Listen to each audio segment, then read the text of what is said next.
taliyaha howlgelinta ciidamada asluubta Soomaaliyeed gaashaan la sare Suleymaan Maxamed Axmed Dulmadiid oo maanta howlo shaqo u tagay magaalada Baydhabo ayaa tababar ugu soo xiray xerada ciidamada asluubta magaalada Baydhabo cutubyo ka tirsan ciidamada asluubta qaybta Koonfur Galbeed. gaashaan la sare Suleymaan Maxamed Axmed Dulmadiid oo la dardaarmay ciidamada tababarka loo xiray ayaa sheegay in ay ka qayb qaataan sugidda amniga deegaanada Koonfur Galbeed iyo ilaalinta iyo dhaqan celinta maxaabiista halkaas ku xiran. taliyaha xabsiga gobolka Baay gaashaan la sare Axmed Cabdullaahi Aadan ayaa sheegay in tababarada ciidamada ay qaateen looga baahan yahay in ay uga adeegaan bulshada.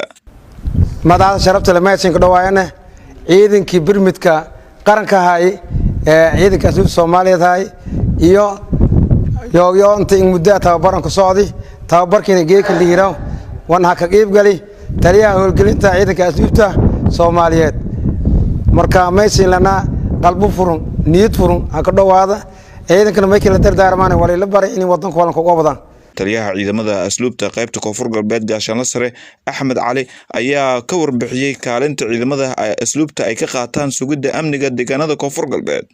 ciidamada markay ka bedelan ciidanka asluubta lana lankii wala hadlaaya aswaaldigna lankii dad hadil lankii oo nooc kale ah in toosin lana ka gal talagal magaagan horta inna kaanu waajib way ciidankii asluubta hobalkeer wali hadlaawsan maalinkii wadanka una laf dhabartii dawladda una in nidaamkaas la toosi awaamirtay iyo libi tali habsi italikiinka saad kulisho wali all mar walba nida oo taliha lingweer